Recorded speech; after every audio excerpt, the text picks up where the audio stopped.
Welcome to the Success Story Podcast. I'm your host, Scott Clary.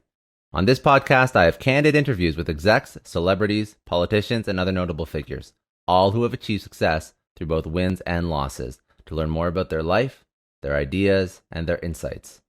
I sit down with leaders and mentors and unpack their story to help pass those lessons on to others through both experiences and tactical strategy for business professionals, entrepreneurs, and everyone in between. Without further ado, another episode of the Success Story Podcast. All right, thanks again for joining me. Today I am sitting down with Bruce Boise, who worked for nearly 24 years in the pharmaceutical industry, first as a hospital representative, then as a sales manager in the Great Lakes region. After losing his job because he was a whistleblower for a very large false claims issue where Cephalon was illegal marketing off-label prescription drug usage. He spent the next 17 years working with the United States Justice Department on two separate False Claims Act cases against his former employer, Cephalon and Teva. He is the author of a new book called Comfort, One Man's Struggle to Stop Illegal Marketing of Powerful Opioid Drugs and to Save Lives. He was featured on CBS-TV's Whistleblower. He is an advocate for patients. He's worked with a lot of professionals in the field. He works with the public and with doctors to support whistleblowers to make sure that drugs are used for their proper use, to educate patients on their rights, and all around just an interesting career turn for somebody who worked so long as a representative of the pharmaceutical industry. So Bruce, I really appreciate you sitting down. I would love to unwrap the entire story, start with your career, but also the entire story that led to where we are today, because there was a huge lawsuit, tons of fines and damages. But how did that actually occur? What was the story that led up to that? Well, first of all, Scott, thanks for having me on and telling my story. The first part of this started when I was an area manager with a company around the year 2000. And what occurred was that I noticed that some of my reps were upset that their bonuses weren't higher than they thought they should be. And what I noticed was that there was a group, another area. We were in a national meeting, and we were promoting Gabatril at the time, which is an anticonvulsant drug. And the group was promoting the drug for anxiety in psychiatry, which is an illegal off-label promotion. And I was really upset with it, and I decided if this was what was going to happen, at least I was going to try to stop this and save my job. And also I thought to save the company, because I thought it was just a rogue area manager that was doing this. And, lo and behold, it wasn't a rogue area manager. It was the decision that the company was going to sell all their products off-label unlawfully. And we had three at the time. It would have been Gabatril, Provigil, and Actique. Actique is the fentanyl product. And so with that, I just decided that I was going to move on and get my resume together. And I was gonna just get another area manager's job. I was at the top of the heap in the industry. I had won President's Club all over, whether it be a manager or a rep, and I figured I'd just move on. And a nurse called me and said, "Hey, would you do something about this? Because you know this is illegal." And I said, "Yeah, sure." Almost like to blow her off is to, "Yeah, sure, I'll do that." Not thinking that her sister was FBI'd out of Texas. And so that's how it got started, because then I got a call from OCI, which is Office of Criminal Investigation, and those are the federal agents for the FDA. And that's how it got started. And tell me something. So when you first uncovered this, I think that it's very financially motivated and incentivized. When did you realize, like you mentioned, this woman called you and she said, "Can you do something about this?" When did you realize it was a little bit more widespread than just some people wanting to hit bonus, which is obviously not enough of a reason as it is, but I mean, still, it could be, you mentioned a rogue area manager, a few rogue sales reps. So how did you know this was a top-down issue? What happened was that I was demoted from an area manager because I voiced my opinion. Okay. And then I went back into as a hospital rep. And as the 1 or 2 years moved on, I was trying to save the company, save my job, and it just kept going the way that I thought they shouldn't go. And I finally was sort of frustrated with it and just said, hey, look, you know what? I'm just going to get a different job and move on. And I really hadn't, whistleblower wasn't even in my mind. All it was trying to protect the company and protect my job. And so I was going to just move on, and I had taken a vacation, and she called me on my vacation, and she said, hey, would you do something about it? I know you could. And I said, well, I can't really, because I don't know who to contact. Who would you contact? And so I really didn't know who to get a hold of. And I figured, well, I'll just appease her and say, yeah, sure, if you've got somebody, I'll talk to them. And I'd already been through, my manager, my boss's boss. I went through HR. And as that played out, I could see that, I became a voice for not promoting off-label illegally, and that's what the company wanted. So the company knew who I was and what I wasn't going to do, and they turned around on me, and because I wasn't promoting off-label, my sales tanked, and they got rid of me. And so that's eventually what occurred. But in that period of time, I was still current with the company, and I figured I'd just get a different job and move on. And that's what I was doing.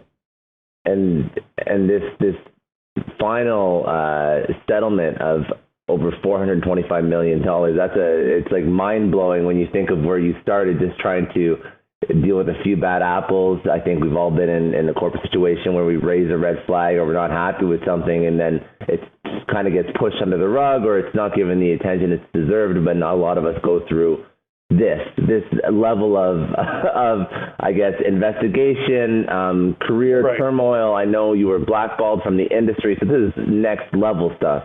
Now, when somebody reaches out to you like that and you realize you can do something, walk me through what that investigation looks like as an individual, an employee in the company. How does that start and how does that progress? Oh, that's a great question, Scott, because isn't that at the heart of it, is that how do people do this? This is one of the things that I ran into a wall with, is that, first of all, you wind up, one of the things I try to do is that I went to the Justice Department office in Columbus, Ohio, where I was living.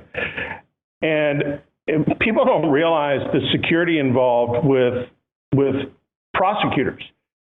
It's almost like you trying to get into a police station uninvited. There's security, there's doors. I dropped my name off. No one got back with me. I wasn't even allowed to come in the building. So it was like, I was pretty frustrated with it, because it was like, I tried to do certain things with it, and it just seemed like there was just no way that was going to happen. And so what happened with, I'll call her Sue, not to use her real name. Sue wound up saying, well, let me get a hold of somebody. And I said, sure.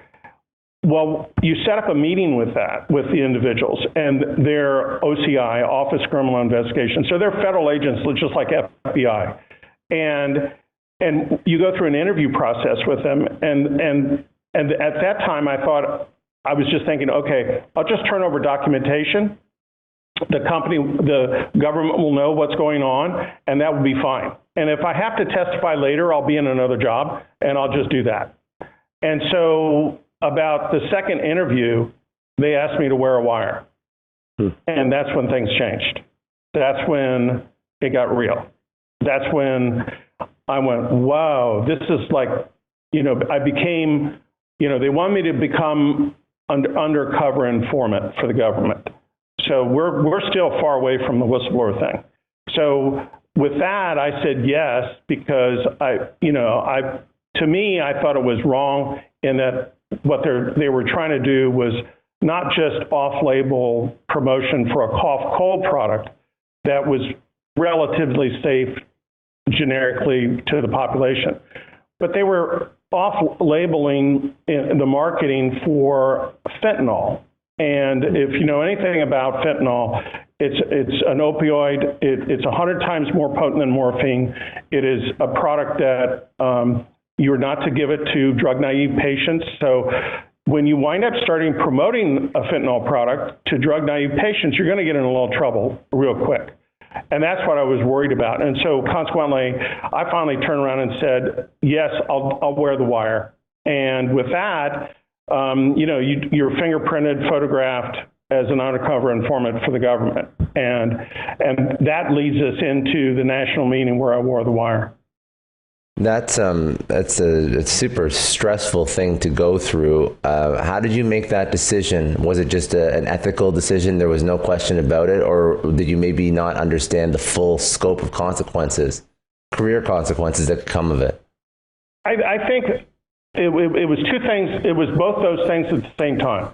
One is that I just morally and ethically, I thought that what they were doing was way over the line, way over the line for sales to increase, to put at risk patients and really put doctors at risk and with misleading information. And so I just thought it was just a line too far over the line. The other is that I just really felt like that if I could wear the wire and stop them, it would save lives. That's really what I thought, is that if I could just wear the wire, it would be somebody reasonable would finally step in and say, hey, look, you've got to stop this. And the company would basically be saved and basically, and maybe those patients would be saved. So that's what I thought. Now, that was going through your head when they first asked you. So you agree to it, right? Sorry, I didn't mean to. Sorry, you were going to. I didn't mean to interrupt. Jump in. Apologies. I got your second half of your question. Sorry. No. I was just saying. I was just wondering if you knew the implications, and I think let's bundle implications with whistleblower protection, because I think that's a whole bunch of things that people don't quite understand properly, because again, not really many people go through this in their career. So let's just walk through the how the case played out. So you were asked to wear the wire. How often did you wear the wire? Were you wearing it at work every day? You mentioned an annual general meeting. What was what did the investigation piece of that entail? How that played out, the first time I wore the wire was at the national sales meeting, and I wore the wire every day for 8 to 9 hours. And so there's a lot of detail to that. That's fascinating how they actually do it. But, and I was still in good stay with the company. And so I just figured I was going to wear the wire, turn over the information, interview with somebody else, and move on with my career. And that's not what occurred. And I think that one of the things that happens is that the federal investigators have to work so hard to wind up getting the company caught red-handed at doing this that it takes an insider to give them the information like this over a long period of time. There was really sort of a 2-year period that I worked with the government pretty intensely, and it was more than once that I wore the wire. So to answer that question, so it was quite a long time to wind up working with the federal government as an undercover informant and not be a whistleblower. You could have backed out of this help with the government, and you could have turned around and said, I'm going to file as a whistleblower with the False Claims Act, and you would have gotten a QTEM lawyer, and you would have wound up, been the first to file. And that's not what happened to me. I kept working with the government to try to build the case to try to slow the company down on what they were doing. And other people filed in front of me in the False Claims Act. And so it was really, and in fact, the Justice Department considered me first to file because of the work I did, because that's sort of the basis of whether you're first or second in the False Claims Act. So with that, it was like, and there was a lot going on, moving parts of this. One is that I was an undercover informant. I was collecting the information, and as we got the documentation, and we got a tremendous amount of evidence of the wrongdoing by the company. The other thing happened. The lead investigator, Greg, that was on 60 Minutes, he was interviewed by 60 Minutes. The FDA didn't want to prosecute the company. So it was like Greg and another U.S. attorney out of Columbus wanted to turn around and charge them with drug trafficking. So they would have been able to close the company's doors, and they would have been able to put those kind of laws in place, statutes against the company, and the FDA didn't want to do that. They wanted to handle it differently. Greg was actually moved off the case, and I got a different lead investigator. Now, this is the way he wanted to handle it. This is all before I became, quote unquote, a whistleblower, right? And we kept investigating the company almost 2 years into it, and by the time I got to the fall of 2004, the lead investigator that was leaving said, "You really need to get a lawyer and protect yourself." And that's when I got a hold of Phillips & Co. and Peter Chatfield. And that's when we filed in 2004 on the first case. And that's how the first case started. It was probably September, October of 2004. And then what is that point where you transition from, and that's the point where you transition from just an informant into an official whistleblower on the company, correct? Okay. Correct. Now, what happens after that official whistleblower status? Are you still working for the company at this point? At the time, I was fired by the company, and that happened probably like July. And they gave me severance, but I was looking for a job, and I actually had a great job that I was interviewing in San Diego, and I was director of training for them. Mm-hmm. And they had said that I was basically hired. I had actually packed my suitcases to leave home to not only just do final interview with the execs involved with the company, but I was supposed to go to Arizona for their national meeting and be introduced as the director of training. And what happened was that somebody from Cephalon called the company and nixed my job, and I was escorted out by security immediately. Now, so how did they? And I just, the one point that I didn't understand was so you were now an official whistleblower, and now obviously this is an indication you're getting blackballed in the industry by other industry stakeholders because of what happened at Cephalon. But how did they know? How did they actually? They let you go with severance. Like, it doesn't seem like a tumultuous break to that relationship. It actually seems quite non-stressful when they let you go. So was it just a matter of, do you announce that you're a whistleblower and they're like, okay, walk you out the door? Or how did they let you go, and what was that relationship break like? Oh, you mean with Cephalon? Yeah, with Cephalon, sorry, yeah. What occurred is that there was a business card by one of the agents that had Columbus, Ohio on it. And so at the time of the national meeting, they sort of had an idea that it might be me giving the information to the FDA. And that's my speculation. That's what I think occurred. And so they sort of knew who it was, but they had to figure out, okay, how are we going to do this? Yeah. And so you can't just come in and fire somebody for no cause, right?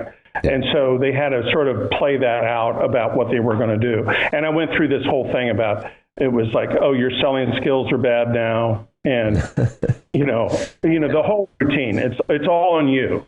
Yeah. Your selling skills are bad. We don't know what happened to you, but you just sort of fell apart. Well, that was just, crap. That's all it was. And it was just trying to get rid of me. And so at that point, I sort of figured, well, the gig's up. I'm ready to go. And so my boss said, well, why don't you talk to HR and get a package?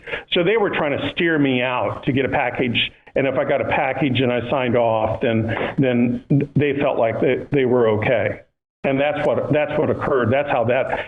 So it was like, yeah, it looks like, and even the vice president at the time called and said, oh, we love you, Bruce, and we hate to see you go. Yeah. whatever. Yeah. He's just placating. He's playing nice. So you mentioned you got blackballed from that one company that you had actually, you thought you had the job, obviously not.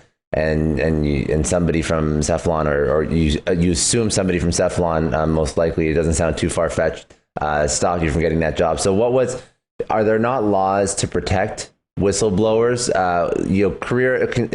career prospects, So what happened after you were let go? What was your life like after you were let go? Yeah, Scott, I think that's a really great question for your audience. And the reason why is that there really needs to be a change in legislation in the False Claims Act where it pertains to the whistleblower. And when you are what I consider like a real whistleblower, where you've worked to build the case and it's a good federal case against the company involved, and you've gone through hell and I was a millionaire before I was a whistleblower, and I lost everything. And so the whole idea that I did this for all this money, mm-hmm. I was making $340,000 a year 20 years ago. Yeah. So just multiply that, and what I received from the settlements probably wasn't adequate. What I'm saying is that you don't do this for money. Yeah. But what occurs in the False Claims Act is there's a Section H, and the Section H talks about, if you're retaliated against, that you get X amount of income for this or that, the other. The trouble is that doesn't kick in until like the end of a case. If a case is thrown out of court, then that kicks in. Or if the case is settled, it kicks in at the end of the settlement period. Now the issue with that is that we settled for $425 million. There was $57 million there were four total relators. So the $57 million was like divided up, and I wasn't first to file, and first to file gets the lion's share, over 50% of that. So with that, you really sort of let your Section H of the retaliatory side go because you're signing off on this really big case, right? Yeah. So what happens is that the whistleblower is really not protected through this whole process early on. Yes, there are things that kick in later for the whistleblower as far as retaliation, things like that. But it's not till the end of the case, or the case is either settled or it fails and it gets thrown out. And then the Section H comes back for you. So that's why I say in the book that we really do need to look at how can we do this. And I don't mean to get into like a constitutional issue as well, but you really, in a criminal case, you really can't have a whistleblower paid by the federal government. That makes sense, doesn't it? You can't have that. So there's got to be some other form of protection that, let's say the whistleblower goes 2 years and they're able to be left alone, and the case is presented, fail or succeed on that. And there are protections early on the whistleblower that they're able to collect that evidence. Now, some of it is done in the sense that the false claims cases are sealed by the Justice Department. And so that allows the prosecutors to work behind the scenes when the company doesn't realize they're a target. But that aspect of it still doesn't help the whistleblower. Does that make sense? Yeah, it does. It's just very, very interesting and very complex. Like I'm coming in as such a layman to this entire world, and I know you've lived it. And even before we started, you said this was the world of now understanding all the legal around whistleblowing, around false claims, even the advocacy work you're doing right now. It's become like a second career for you, which I don't think you originally meant for it to be. No, but it's no. It's very interesting. It's just the whole story is just very interesting. And I think that, even just when I first read about your story and I watched the 60 Minutes episode, it's just the fact that speaking to somebody who's actually gone through this, because we always think like these corporations, they more or less, play by the rules. And they definitely don't. And I think that's what, that was literally turned into the story of your life. So, now you understand, like, there's some issues with the legislation. You weren't properly protected, but you weren't able to be protected given the fact that nothing can really kick in until all these things are settled and done with. So what happened in your life after this occurred? What happened with your job? You said you got blackballed from one job. I think there was one here where you mentioned there was some homelessness. Like, this is not easy stuff, right? Especially when you're making $340K as a pharmaceutical sales rep going to President's Club every year. That's a nice life. So what happened? What happened next? And Scott, this is. I started to write the book, and I'll start off this way. I started to write the book, and my lead counsel, Peter Chatfield, 10 years ago said, "Oh, you got to write a book." Yeah. He said, "What you went through, you've got to write a book." And I go, "I know, Peter, I know." But we were in a second case at that time. But what happened? I thought I'd fall off the cliff. I thought, okay, I'm a glass full all the time. Mm-hmm. I'm an optimistic person. And so I knew that I was going to have some tough time and I'd get a different job. I just didn't think that, what occurs is that you get blackballed. But once you get blackballed, what happens is that if you're out of the industry, you're out of your career. So it's not just a job, you lose your career. I had spent 24 years in this career. So at that point, then you try to go to do an interview. And let's say, I say in the book that I was interviewed for Sears Siding, and I was going to sell Sears Siding. And the guy that was across from me looked at my resume, and he looked up again, and he said, "What are you doing here?" Mm-hmm. That's what he said. The interview was over. He said, "What are you doing here? You made this much money. You were a manager. You were about to be a director in training. What are you doing trying to sell siding?" And he goes, I'm afraid what's going to happen is that I'm going to hire you. And he said, then you're going to get a job. And you're going to go right back to where you were. And that's sort of kicked in. It's like people wouldn't hire me because they were afraid they were going to lose me, like because of what I'd done before. And maybe they were right. But so it went from your job, losing the career, and then just not able to secure employment.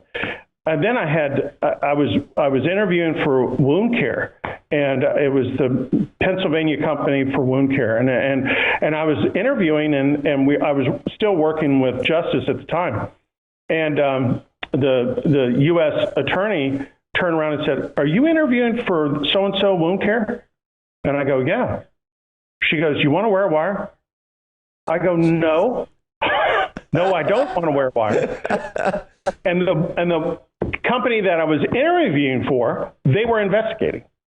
And they wanted me to wear a wire because I did such a great job with the other, that they said, "Oh, you're good. We trust you." And I go, "Absolutely not. I'm not doing that." And so there were a lot of those things that took place. But as that came about, I lost everything. I lost career, jobs, houses, cars. Mm-hmm. To a point where I was painting with my son, just trying to make ends meet. I blew out my shoulders from painting, and I had rotator cuff issues and I couldn't paint. And so then a friend of mine, as in the book, gave me a job flipping hamburgers for $10 an hour. And that's what saved me, other than being homeless. I think I moved 5 times in 1 year. So it was like, with my mom, with my brother, then a friend, and then that fell apart. You lose things. You wind up, you have assets and you have books or you have clothes, and if you move 5 times in 1 year, you start to lose all that. It was devastating. And when I started to write the book, it took me I had to stop. It took 4 months. I couldn't do it. I couldn't go back into it again. And once you lose everything. Yeah. Once you lose career, job, cars, houses, you lose everything. And now you're flipping burgers for $10 an hour. And people ask me, would you do it again? And, and what do you get out of this, right? Well, one, you get this sense that, you really tried to do something bigger in yourself to try to protect people that were innocent, right? Yeah. So that's a good feeling for yourself. But there's another aspect of it. And the other aspect of it is that you purge yourself almost. You lose everything, and you find out about yourself. And I don't think I would never change that at all, because of what I learned about myself and learned about how much stronger I am, and learn about, and was I depressed in some periods? Yes, from it. But what I went through, and I learned so much about myself, and my family came together. It was pretty powerful. It was very, very powerful. So with that, on one side, yeah, you lose all the other things and you have to adjust. But on the other side of it, what you receive is something that lasts you all your life, of who you are, and it feels pretty good, actually. I could see that, and I think that you make a really good point, because I don't want to, as people listen to this, I don't want them to feel dissuaded or feel scared to do the right thing if, for God forbid, they're in situations like this, because you mentioned, Right. There's some issues with the legislation. You went through some tough times. You did the right thing, but you were making a ton of money before, and the settlement isn't really what drove you. But I think that there's a lot more to purpose in life, and you do come out on top if you have that conviction, if you have that, like, just you push through all of this stuff, and it was tough for a bit, but now look at what you're doing now. So you have a book, you have a career you can be proud of, you have one hell of a story, and the personality that got you to success in the first place, that those traits always do come back. They do rebound, and now you're doing incredible work and you're doing other things. So I think that that's really like the takeaway. I don't want to like dissuade people from doing the right thing, because it's tough. But at the end of the day, like you're living proof, like you mentioned, like some of the lessons you learned about yourself are probably more than you ever thought you'd get out of this, in terms of any sort of recognition, settlement, compensation. That's not why you do this stuff, right?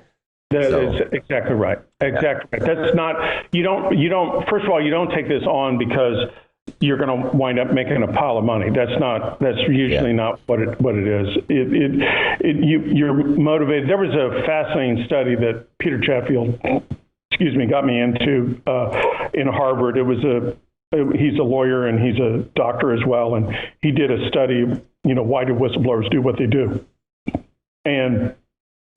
And the study's really fascinating. And the study basically broke down to one simple answer. Something happened in their lives prior that they decided to pick up the cards on the table. Something occurred. And for me, when I was in my first company, we had a product called Felbutol. And it was an anticonvulsant drug that was indicated for Lennox-Gastaut, and it has multiple seizure activity. So the epilepsy syndrome has multiple seizures to it.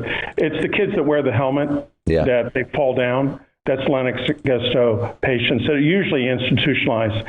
And it was a really good product for that. The trouble is that, they didn't require a blood level, and the company wasn't high science. And so what occurred was that we ran into problems with aplastic anemia and hepatic failure with that product. And I was really close to a group of neurologists out of Cincinnati. And what occurred was that they sat me next to the patient that my drug almost killed. And they saved the patient. And so I sat in the grand rounds next to the patient, and they went through the grand rounds was for Felbutol and this patient. And, the chief at the time said, "This is what we do. This is why it's important of what you say to us."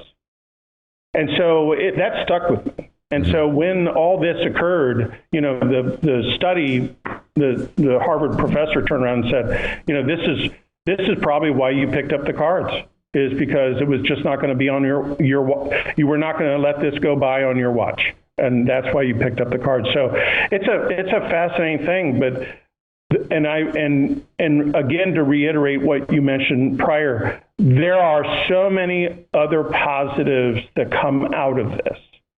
Even the judge in the cases turned around and said, Bruce, I know it was a long time, but the statute worked. It worked.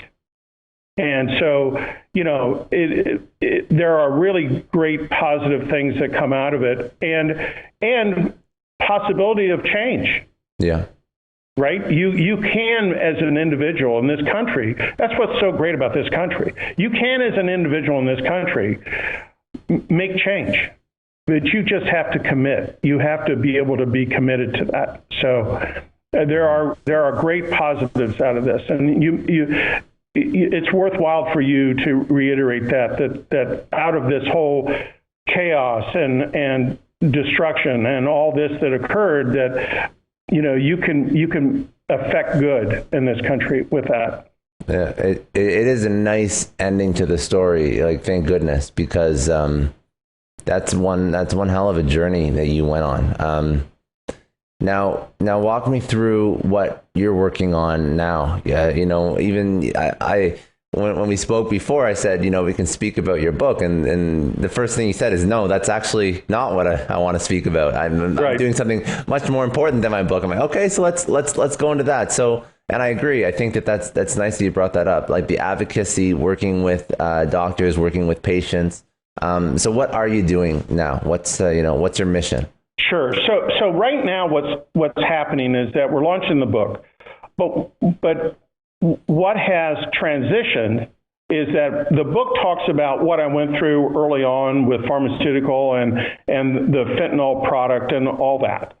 But now the country has transitioned, and could there be some of that still going on in pharmaceutical? Probably some of it. But really what's happening is that you've got an opioid crisis now in America. And with that, you've got, fentanyl is cheaper than heroin. And, the CDC just released information that 71,000 in 2019 overdosed with an opioid. So the numbers are up. And this number from the CDC predates what's going on with Corona right now. So it's like, you're still got major issues, major problems with opioid epidemic. And with that, what I noticed is that it's really approached a multi-organizational approach. And so if you wind up throwing your support to PROP, it's Physicians for Responsible Opioid Prescribing. And so, or AATOD, which is American Association for Treatment of Opioid Dependency. So there are groups that are available that most people don't know anything about, the families don't know anything about, that if they did a little Google search and they'd find help. Because right now, the big thing is I think a multi-organizational approach to help resolve some of the opioid problem in America. So that's what I'm trying to do right now, is to promote those organizations and also help in that. I've got a conference call tomorrow that I'm talking to one of the chairpersons of one of those groups to try to partner up to do something with that. So I think it's a good thing to do, and I think it's sort of an extension of what I went through in the book. And I think it makes a positive effect in America. And walk me through. There's a tons of like the work you're doing with all of these advocacy groups is incredible. I think that's very important. But another point that I wanted to discuss is the complications and I guess the help and support you're giving individuals who may not be addicts, but they just want to understand drug options, because that's a much more relatable, for me at least, that's a much more relatable cause, helping me understand when I go to my doctor what they should be prescribing me and not, if off-brand is ever okay, because I think that's something that's very confusing for people that aren't suffering from addiction, right? That's just every single day. You go to a doctor and you get confused about what they're giving not necessarily opioid, right? It's all, right? It's everything. Yeah, it's everything. One of the things I do, especially in my podcast, I talk about an off-label prescription that is legitimate. That if a doctor winds up seeing a patient and they have a medical condition, and the medical condition has failed the gold standard in all other areas of therapy, they're really out of cards to play on this. And so they basically can go to an off-label prescription to see if there can be some information. And usually there's a lot of information that is available. There's a compendium that talks about off-label information on certain products that the drug and the pharmacist have. And so the physician goes by that. And usually it's a drug that's pretty safe, effective, and they've got a lot of information and they can go off-label with that, and they write a prescription for that. Now, that's okay. What I've talked about with the pharmaceutical company that illegally promotes off-label, that's an issue that can be dangerous. Mm-hmm. But you still have to be an advocate for yourself as a patient. In other words, if, let's say, you, Scott, go to a doctor and the doctor says, hey, look, you really need a script. This script is off-label. You need to have the right questions that and it doesn't take a lot to do. Today, in today's society, you can Google what the doctor is prescribing for you, and you can ask relevant, educated questions about what am I getting, what is going on here, and what kind of side effects do I have? What do I expect out of this?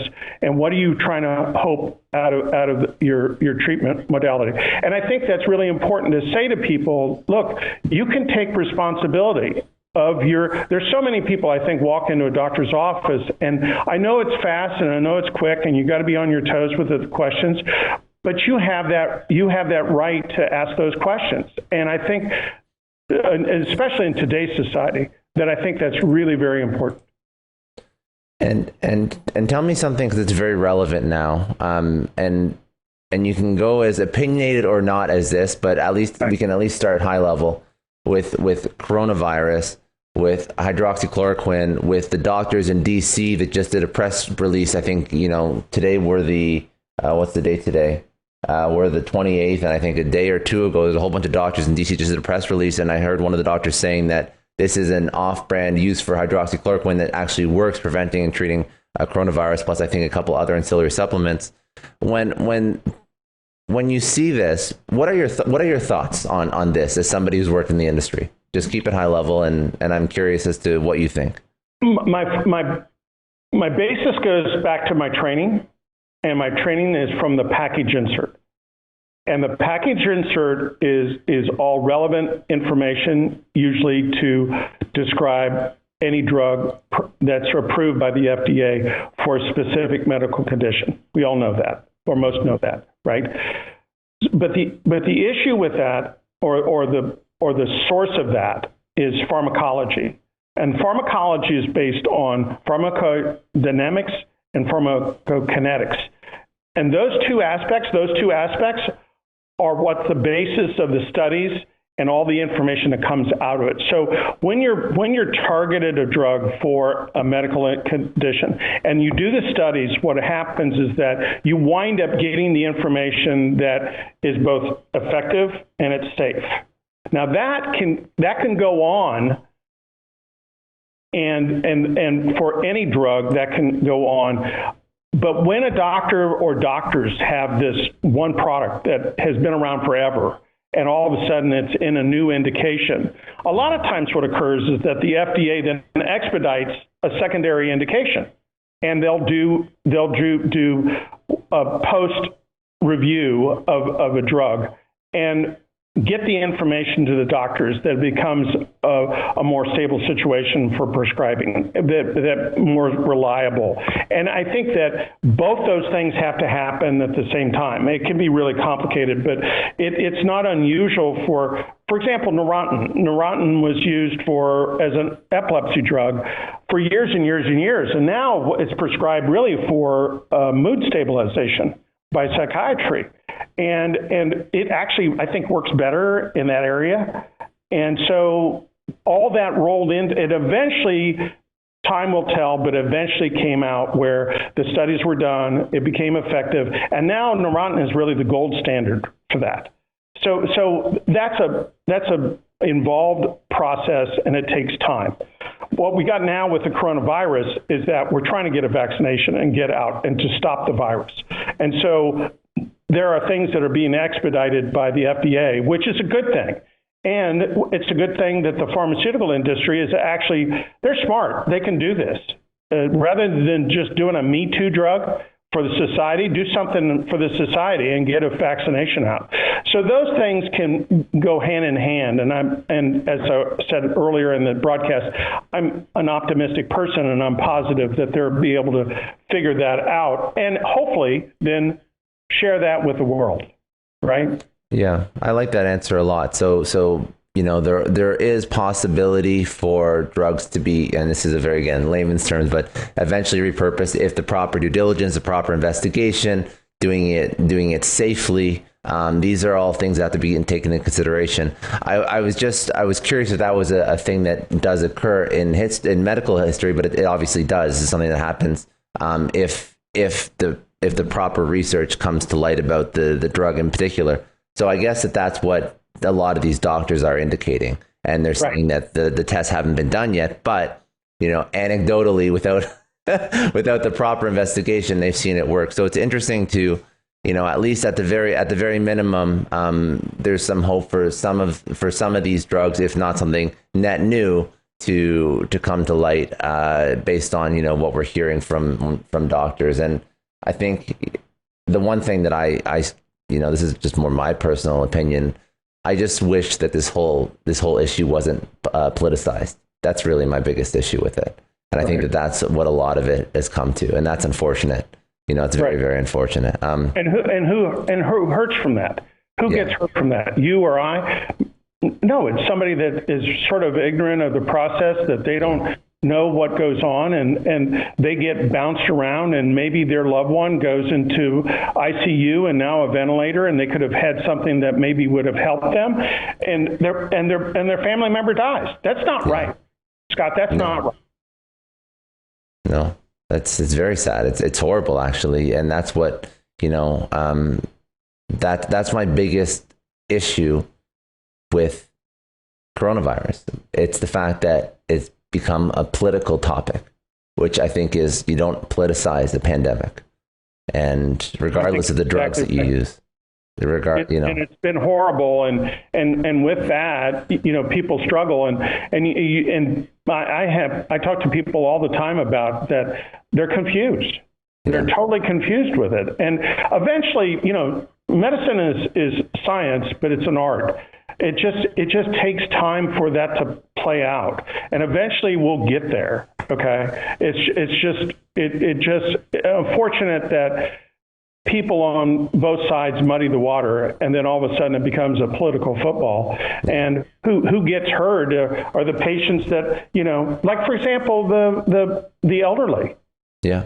I mean, it becomes a political football, and really what they should have been focusing on is the patients that are most at risk, right? Yeah, agreed. No, it's unfortunate. Anyways, let's not. It's a very it's very real for a lot of people. So I don't want to. I don't want to overshadow your story with what's going on with the politics and coronavirus, because I think that can go on for another hour and more of conversation. Okay, so I have some wrap-up questions, but before I get into those, is there anything about your story, about the book, about your journey to where you're at right now that we didn't go into? I didn't know to ask. Any floor's open for any sort of closing thoughts from yourself. I have to give kudos to my daughter, Michelle.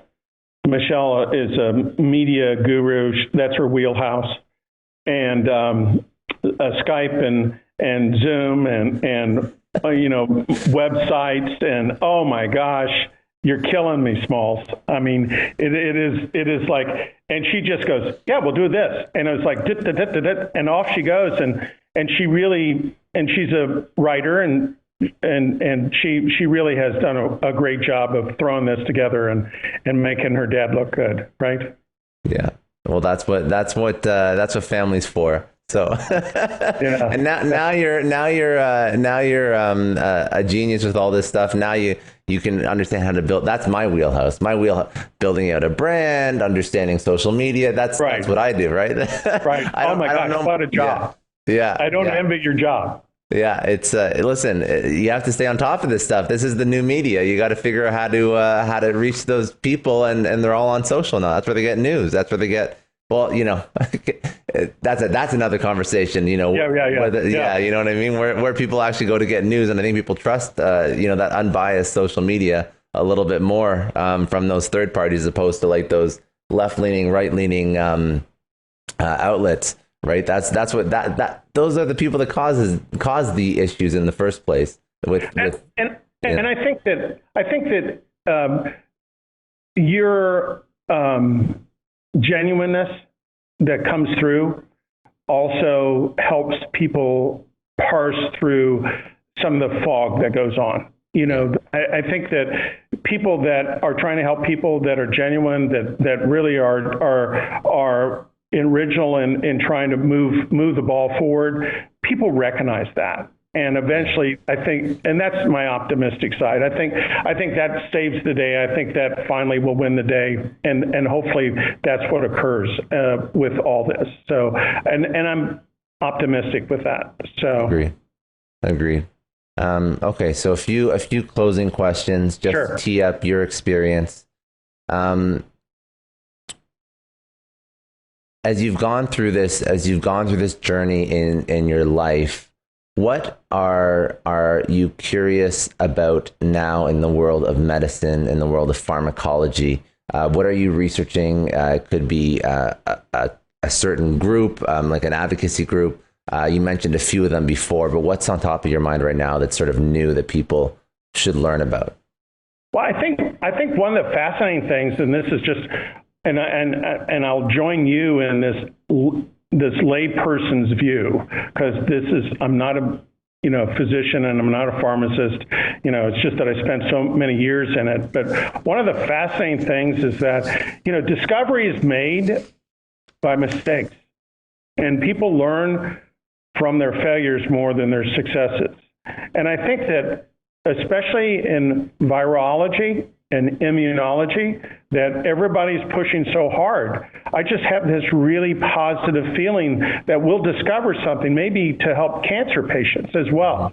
And I think that's if there's something that, maybe people pay attention to what occurs in the area of immunology and all that in medicine. I think it's a fascinating new frontier that they're pushing, and hopefully something is discovered that helps boost the immune system in humans to help in other medical conditions other than just the coronavirus.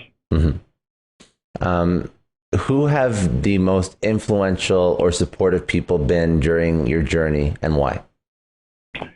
Oh my gosh. Obviously my family, my kids, my brother, and of all things, my ex. She's been really supportive. My friends, and in Ohio, as well as my friends that I lived 10 years in Key West, and so all my friends down there have been really supportive. And I actually find that I get hate mail, I get crap like everybody else does, but the majority of people are really positive and really very supportive. And, it's been a really good, feel-good journey with that. That's a wonderful thing. I can't tell you how, most people my age would turn around and go, oh, you're going to retire. No, I'm not. I'm just getting started again, right? I love it. Yeah. Great, isn't it? Yeah. Yeah.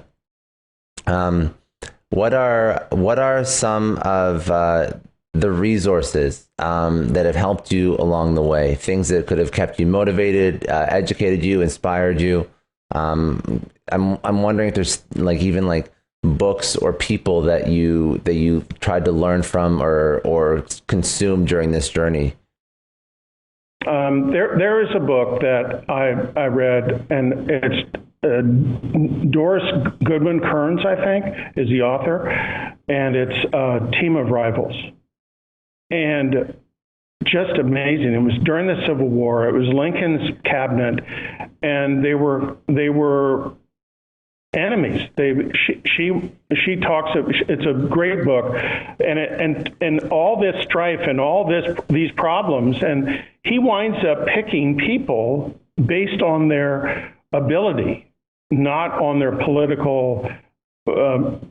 What their political side is. He picked people for the cabinet that were like really good at these certain spots, and a lot of times the cabinet members fought amongst themselves, and he would sit in on this. But it was an amazing book that through all this strife of the Civil War, how they came through that. It was it gives you hope, doesn't it?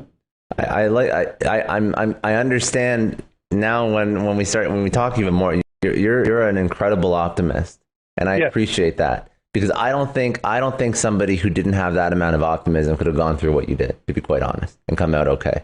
So I think that probably right. Yeah, that's congratulations on that. Seriously, it's very impressive, because you are by far the most glass half full person I've ever met after all this stuff. But it's very good, and I think that hopefully another lesson, an underlying and unspoken lesson is, listen, it does end up being okay at the end of the day, and you've sort of championed that and lived that. Yes, Scott, that's exactly right. A lesson that you would tell your younger self after going through this? Don't give up. Never, ever give up.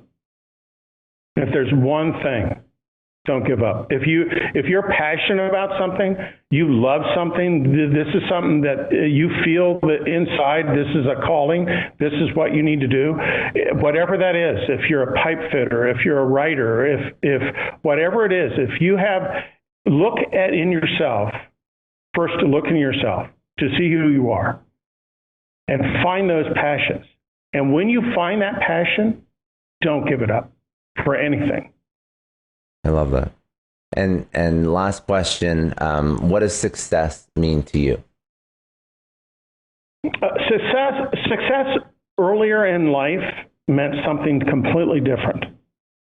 Success now, to me, it has a lot less in material items. Success now is relationships and loved ones. Mm-hmm. And how do you put money and dividends in relationships to get those dividends and rewards back? And I think it has more to do with that in my life, and giving back to other people to help other people. And I think that it really is. I'm defined more by that. And so I went through this whole transition that just changed my viewpoint of what's really important in life. Yeah. And I think and I based my success in that how can I work with different patient advocacy groups, and how can I can do that, and I think that has, Michelle wrote Previously Healthy, an article and a documentary on type 1 children with diabetes that wind up going into comas, and she won a Webby Award with it. And, and she'll say that her dad tells her, just don't give up. And through all that, you wind up just seeing that, and one of the comments I made to my son is that when you just don't give up and you follow those passions, when you finally break through, you're over the fence and you look around and you're the only one there. You're the only one, because everybody else gave up. I think that's really strong. Cool. Yeah. Very good. And then most importantly, where can people connect with you online? Where can people find the book? What are those domains? Sure. BruceBoyce.com, and it's Boyce is spelled Boise .com, and you go. That's my website, and that hooks you right up to Amazon. and Amazon will take you to the book. And then I might add, on the website, there's all this other information about patient advocacy groups as well. That's all for today. Thanks again for joining me on another episode of the Success Story Podcast. You can download or stream this podcast wherever podcasts are available, including iTunes, Spotify, Google, Stitcher, iHeartRadio, and many others. You can also watch this podcast on YouTube. If you haven't already, please subscribe and share this podcast with your friends, family, coworkers, and peers.